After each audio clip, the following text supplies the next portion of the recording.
Hello everyone, मैं उत्कर्ष गुप्ता, एक 9.0 mechanical engineering department IT Bombay में। इस वीडियो में स्पेसिफिकली कुछ कॉन्सेप्चुअल बातें डिस्कस करेंगे। कैसे थर्मोडायनेमिक्स के बहुत ही बेसिक से फंडामेंटल जो हमारी डेफिनेशंस हैं करस्पॉन्डिंग टू सिस्टम और स्टेट, हम उसे वो डिस्कस करेंगे। और हम ये देखेंगे कि उसमें अलग अलग क्या निटिग्रिटीज होती हैं। ये चीज़ें ओवरऑल काफ़ी हेल्पफुल है for your conceptual understanding of the subject. So do watch this video till the end. So बात करते हैं कि हम इसे पढ़ भी क्यों रहे हैं। पहला चीज़ ये कि जो हम जो भी चीज़ें यहाँ पे कॉन्सेप्ट और डेफिनेशन के थ्रू पढ़ रहे हैं, वो चीज़ें काफ़ी ज़्यादा कॉन्सेप्ट बिल्डिंग वाली चीज़ें हैं, और इन सब की अंडरस्टैंडिंग होना फॉर अ फर्दर कॉम्प्लेक्स वाला एनालिसिस जो कि थोड़ा ज़्यादा इन्वॉल्व होगा, तब हमें ये सारे टर्म्स पता होने चाहिए so that we are able to do that more effectively. हमें ये चीज़ें बाद में रिवाइज नहीं करनी पड़े, so that we have that understanding कि ये चीज़ों का क्या सेंस बनता है। प्लस ये जस्ट टर्म है जो बहुत कैजुअली यूज होते हैं इस फील्ड में, तो यू मस्ट नो कि इनका क्या एक्चुअल मीनिंग है।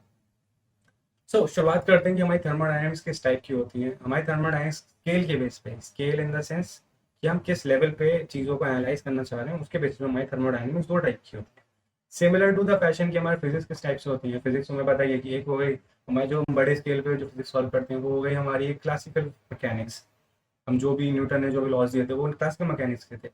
बट सिमिलरली जब हम यही सेम चीज़ें जब हम सब एटॉमिक पार्टिकल्स पे करने की कोशिश करी, वो हमारे वैलिड नहीं पड़ी, तो हमें क्या चाहिए था, क्वांटम मैकेनिक्स जो कि सब एटॉमिक स्टेट के लिए सॉल्व कर रहा हूँ। सिमिलर चीज़ थर्मोडाइनमिक्स के संग है। जब थर्मोडाइनमिक्स हमने बनाया, मोस्ट ऑफ द टाइम जब शुरुआत में क्लासिकल मैकेनिक्स हो रहा था, थर्मोडाइनमिक्स के कॉन्सेप्ट डेवलप हो रहे थे, वो ओवरऑल बड़े लेवल की चीज़ों के लिए हो रहा था। जब बाद में सब एटॉमिक चीज़ें आई और जब उन्होंने सेम चीज़ों को अप्लाई करने की कोशिश करी for the some atomic scale, और कई नई नई डिस्कवरीज हुई थी, फॉर हम वो डिस्कस करते हैं क्या क्या चीज़ें, तब उन लोगों को रियलाइज हुआ कि हाँ, हमारा classical mechanics was not that up to date कि हम उस चीज़ को उसमें अप्लाई कर सकें। तभी इस तरह से दो क्लासिफिकेशन हुए। सो यू कैन अंडरस्टैंड कि किस तरीके से यहाँ पे एक ट्रांजेक्शन हो रहा है from classical to our statistical thermodynamics. फर्क क्या है, जैसे मैंने बोला, क्लासिकल जो है वो मैक्रोस्कोपिक स्केल पे काम कर रही है। बड़े स्केल पे जो हम चीज़ें देखते हैं, ये सेब है, जैसे हम पानी बॉटल यूज़ कर रहे हैं, हम पानी गर्म कर रहे हैं, या हमारी कोई मशीन है जैसे हमारा आईसी इंजन जो हमारी गाड़ियों में यूज़ होता है, इस लेवल पे जो हम इवन बहुत छोटे से लेवल पे भी अगर हमारे पास कुछ हमारी बॉडी हीट रेडिएट कर रही है, हमारी बॉडी में प्रोसेस चल रही है, उस लेवल तक पे अगर हम डिस्कस करेंगे तो वो हम क्लासिकल से करेंगे।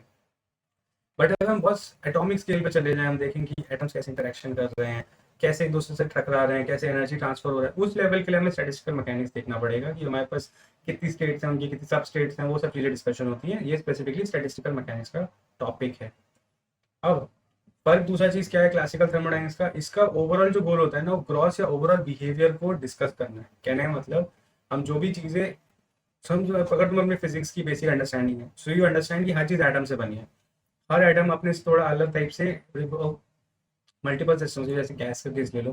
गैस में क्या है, ओवरऑल मल्टीपल एटम्स हैं, कोई रैंडमली मूव कर रहा है, कोई किधर जा रहा है, कोई किधर जा रहा है, किसी के पास कितनी एनर्जी, किसी के पास अलग टाइप की एनर्जी, कुछ अलग प्रॉपर्टी लेकर घूम रहा होगा।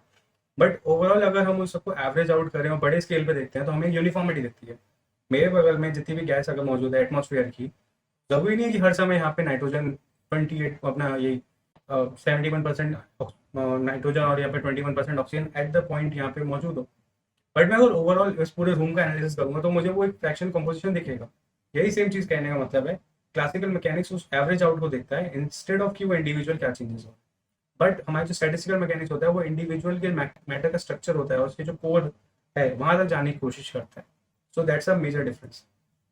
तीसरी चीज़ ये है कि इजियर एनालिसिस है।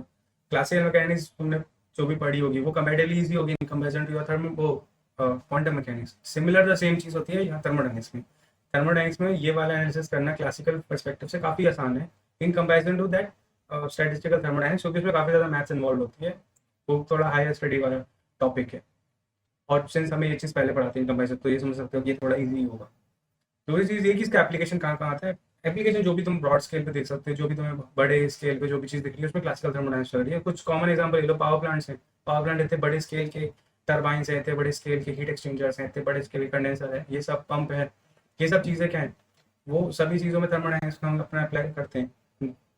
आगे चल के हम ये देखेंगे कैसे एप्लीकेशन वाले पार्ट में हम ये सब चीज़ें थर्मोडायनेमिक्स को प्रैक्टिकली अप्लाई करते हैं। तो वहाँ पे हम ये नोटिस करेंगे कि हाँ, ये सेम बेसिक कॉन्सेप्ट जो हम यहाँ पे पढ़ रहे हैं इस पूरी थर्मोडायनेमिक्स की सीरीज में, उसको हम कैसे हायर लेवल पे यूज़ कर पाते हैं, एप्लीकेशन को समझ पाते हैं जो प्रैक्टिकली यूज़ हो रहे हैं हमारे डे टू डे लाइफ में। सेम एग्जांपल आईसी इंजन जो हमारी गाड़ियों में यूज़ होता है फॉर द एनर्जी जनरेशन। और मशीनरीज जैसे मैंने एग्जांपल दिया था, पंप हो गए, टरबाइन हो गए, इन सब में भी हीट और मास ट्रांसफर होने जो हम थर्मोडायनेमिक्स के पर्सपेक्टिव से देखते ही हैं। अब बात करते हैं स्टैटिस्टिकल थर्मोडायनेमिक्स कहाँ नहीं जाता है। हमारे ये स्पेसिफिकली लेजर्स, प्लाज्मा, क्रायोजेनिक्स, कुछ 3 एग्जांपल है। क्रायोजेनिक्स क्या होता है, काफ़ी कोल्ड स्टेट पे जाके स्टडी करना। यहाँ पे लिक्विड नाइट्रोजन के टेम्परेचर की बात करूँ, मतलब मान के चलो कि कुछ -200 100 केल्विन के आसपास, इतने कम टेम्परेचर पे जब हम स्टडी करें तब चीज़ें काफ़ी ज़्यादा स्लो डाउन हो चुकी होती हैं और क्लासिकल मैकेनिक्स और थर्मोडायनेमिक्स तब तक वैलिड नहीं होती। लेजर से एटम्स के इंटरेक्शन से बनता है। सिमिलरली प्लाज्मा, जब उसमें से एटम्स के अंदर से इलेक्ट्रॉन्स उसके रिप ऑफ हो जाते हैं, उस स्टेट से जो हमारी fourth state of matter plasma बनती है वो उसका रिस्पॉन्ड कर रही है। अगर हमें ऐसी चीज़ सॉल्व करनी है तब हमें स्टैटिकल स्टैटिस्टिकल थर्मोडायनेमिक्स पे देखना पड़ेगा, क्योंकि वो उस समय हम एटॉमिक स्केल पे जा चुके हैं। आई होप कि दोनों के बीच का डिस्कशन क्लियर हो गया। अब हम यहाँ पे बात करेंगे स्पेसिफिकली फॉर आर क्लासिकल। इसके आगे जो भी हम डिस्कशन कर रहे हैं वो हमारे क्लासिकल थर्मोडायनेमिक्स के लिए है, क्योंकि वही हम मेजरली इसके थ्रू सॉल्व कर सकते हैं हमारे इस एनालिसिस में। तो पहली डेफिनेशन है हमारी सिस्टम की। अब सिस्टम क्या होता है, सिस्टम जो भी चीज़ हमें स्टडी करना है उस चीज़ को हम सिस्टम ले लेते हैं। तुमने जैसे मैकेनिक्स का एग्जांपल ले लो, जब भी बचपन में अपने एफईडी बनाई होंगी, एफईडी में क्या करते थे हम, कुछ भी होता था हम उसे मतलब एक रिजिड बॉडी मान के उस पर कुछ फोर्सेस निकाल लेते थे। वो जब एफईडी बनाते तो होता क्या था, हम कुछ पर्टिकुलर रीजन को कंसिडर करते थे, फिर हम उसके ऊपर फोर्सेस वोर्सेस लगाते थे, वो सब स्टडी करते थे। वो एक तरह से सिस्टम ही तो था।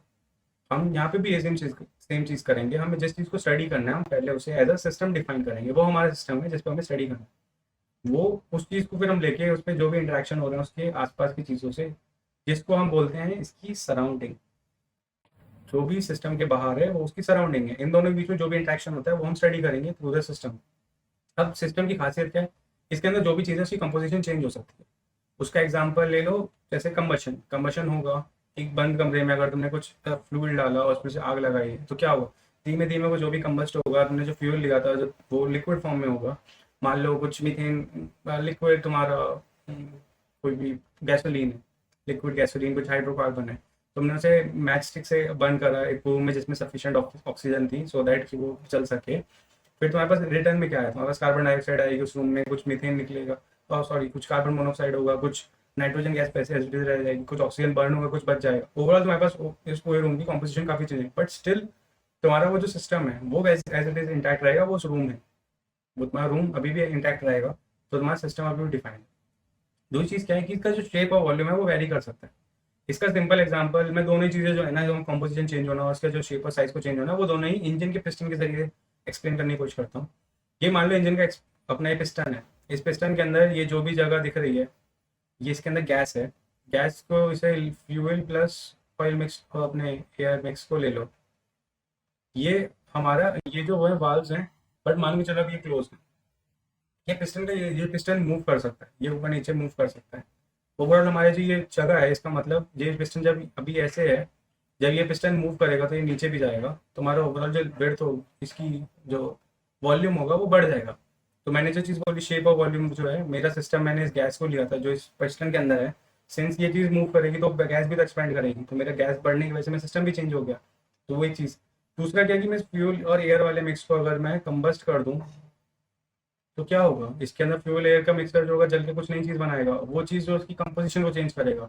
तो साइमल्टेनियसली इसके वॉल्यूम चेंज होने के साथ साथ इसका कंपोजिशन भी चेंज हो रहा है। वो दोनों चीज़ें साइमल्टेनियसली मेरे सिस्टम पे हो रही हैं। कि आई होप कि इसने हेल्प, इस एग्जांपल के थ्रू ये चीज़ क्लियर हुआ कि हमारे सिस्टम में दोनों चीज़ें पॉसिबल हैं। सराउंडिंग इस पूरे चेंबर को मैंने सिंस इसको लिया है, तो इसके बाद जो कुछ भी ये वाल्व्स हैं, ये जो पिस्टन का क्रैंक शाफ्ट वाला अरेंजमेंट है, और ये सब चीज़ें हैं जो इसके, इवन इसके जो बाहर को जो कुछ भी होगा वो सब कुछ इसका सराउंडिंग है। आई होप ये क्लियर है। दोनों बहुत काफ़ी बेसिक अंडरस्टैंड, काफ़ी छोटे से डेफिनेशन है, काफ़ी कॉमन है, इन्हें मतलब याद करना भी प्रीटी मच आसान है। दूसरा क्या है अपना बाउंड्री। ठीक है, ये मेरा सिस्टम जो था, ये जो भी कुछ था उस बॉक्स के अंदर सिस्टम था। अब मैं उस सिस्टम को डिफाइन कर रहा हूँ और मैं इसका सराउंडिंग बना रहा हूँ, तो इन दोनों के बीच में कुछ तो होगा ना जो इन दोनों को अलग कर रहा है। वही जो इन्हें अलग कर रहा है वो इसकी बाउंड्री होती है। तो ये इसकी बाउंड्री जो है मैं डॉटेड से बना रहा हूँ। कहने का मतलब ये मेरे सिस्टम और मेरे सराउंडिंग के बीच में जो चीज़ है वो बाउंड्री है, ये दोनों को अलग कर रहा है।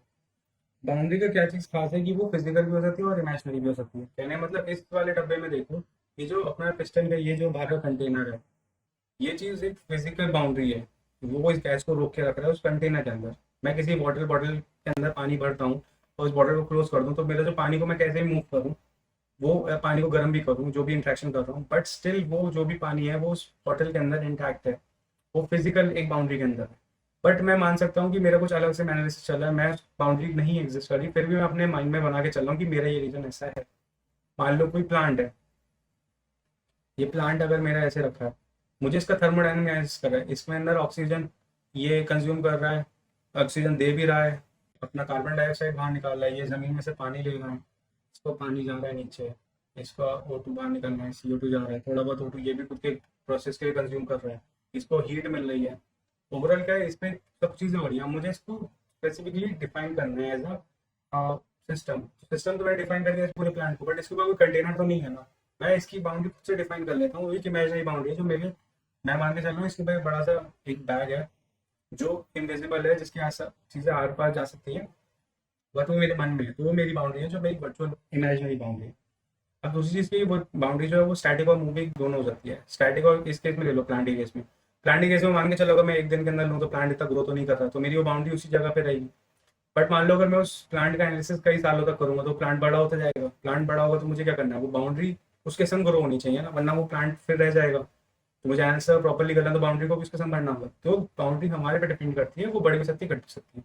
अगर फिजिकल बाउंड्री है तो जैसे इसका केस है, अब ये ऐसे रखे रखे नहीं बढ़ सकती, बट एक इमेजिनरी बाउंड्री को तो मैं बढ़ा सकता हूँ, क्योंकि सिंस वो मेरी इमेजिनेशन। एक कॉमन एग्जांपल ले लो बाउंड्री का, वॉल का, रूम। तो जो हमारे रूम से वॉल होती है, हमारा अगर रूम सिस्टम है तो हमारी वॉल बाउंड्री होगी, और उसकी जो कुछ भी बाहर है, जो भी अपना एटमोसफियर है, वो सब कुछ हमारा सराउंडिंग्स हो जाएगा। अब बात करते हैं कि हमारे सिस्टम किस टाइप के होते हैं। एक हमारा सिस्टम होता है क्लोज टाइप का, और एक होता है हमारा ओपन वाला। क्लोज टाइप की खास बात क्या है कि उसका जो मास होता है वो कांस्टेंट रहता है। मास मतलब मान लो मैंने एक चौक का टुकड़ा लिया, तो उसमें अगर मैं से उसे एनालाइज कर रहा हूँ चौक के टुकड़े को, तो वो मेरा क्लोज सिस्टम है। यहाँ पे तुम एक बॉक्स ले लो या वाटर बॉटल ले लो, एग्जाम्पल वापस से, वाटर बॉटल के अंदर मैं पानी भर के रख दिया, उसके अंदर जितना पानी है वो अगर वाटर बॉटल कहीं से लीक नहीं करी तो उसका मास एट इज रहेगा। तो जो भी है हमारा वो मास वाला जो भी चीज़ है, उस पूरे बॉटल को अगर मैं सिस्टम ले रहा हूँ, तो जो वाटर की बॉल है वो उसकी बाउंड्री हुई, और जो उस बॉटल के बाहर हुआ उसकी सराउंडिंग हुई। सिंस पानी लीक नहीं कर रहा तो उसके अंदर पानी वही रहेगा, वो भले लिक्विड में रहे पेपर में रहे, मास तो उतना ही रहेगा। तो मेरा ओवरऑल कांस्टेंट मास है। क्लियर? क्लोज्ड है। दूसरा केस क्या है मेरा, ओपन वाला। ओपन वाले केस में कांस्टेंट वॉल्यूम रहता है। कांस्टेंट वॉल्यूम का केस बहुत इजी सा ले सकते हो कि मान लो तुम्हारे स्विमिंग पूल में पानी है या फिर वाटर टैंक में पानी है,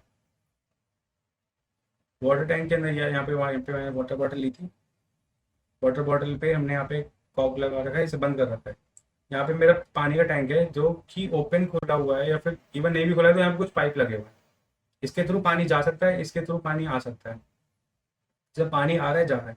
बट सिंस मैं अगर उस पूरे सिस्टम को देखूँ कि अपने उस टैंक को देखूँ सिर्फ, तो उसमें क्या होगा, पानी आ रहा है जा रहा है, बट वो जगह जितने में मैं कंसिडर कर रहा हूँ उस टैंक को, वो तो चेंज नहीं हो रहा ना in terms of its volume. उसमें चीज़ें आ रही हैं, उसका मास से वो चेंज हो रहा है, बट उस पर्टिकुलर रीजन को अगर मैं स्टडी कर रहा हूँ तो वो वॉल्यूम चेंज नहीं हो रहा। ये एक सेकंड अल्टरनेटिव तरीका होता है एक सिस्टम को देखने का। कुछ चीज़ों में ये ज़्यादा बेटर होता है जब हमारे पास मास और ये मास का फ्लो हो रहा है स्पेशली। बहुत कॉमन एग्जांपल यही, जैसे वाटर वर्क्स वाला एग्जांपल था। इवन तुम्हारे पावर प्लांट्स में भी क्या होता है, फ्लूइड्स को फ्लो कराना पड़ता है, टरबाइन को भी चलाने के लिए तुम्हें कुछ फ्लूइड चाहिए जिसको मूव कराता है, एक्सेट्रा एक्सेट्रा। कई मल्टीपल जगहों पे फ्लूइड का यूज होता है, इसीलिए हमें वहाँ पे कंट्रोल वॉल्यूम वाला अप्रोच अपना यूज करना होता है in comparison to this close volume वाला या कांस्टेंट मास वाला। अब इस क्लोज वाले का एक ऑल्टरनेटिव नाम होता है कंट्रोल मास, और ये ओपन वाले का ऑल्टरनेटिव नाम होता है कंट्रोल वॉल्यूम। कंट्रोल मास और कंट्रोल वॉल्यूम आई गेस काफी इजीली अंडरस्टैंडेबल होगा कि उसका मास सेम है, तो और वो हम कंट्रोल कर रहे हैं तो कंट्रोल मास है। सिंस उसका सेकंड केस में हमारा वॉल्यूम कांस्टेंट, हम उसे कंट्रोल कर रहे हैं इसलिए कंट्रोल वॉल्यूम है। सिंस इसके केस में मास बैलेंस्ड है, बट मैं इसे हीट तो कर सकता हूँ ना, जैसे वाटर बॉटल का ले लो, अगर मैं इसी पर स्टील की बॉटल थी उसमें पानी था, मैं पानी को गर्म तो कर सकता हूँ ना, ठंडा कर सकता हूँ, मैं उसमें एनर्जी का ट्रांसफर तो कर सकता हूँ, एनर्जी का ट्रांसफर थ्रू वर्क या हीट।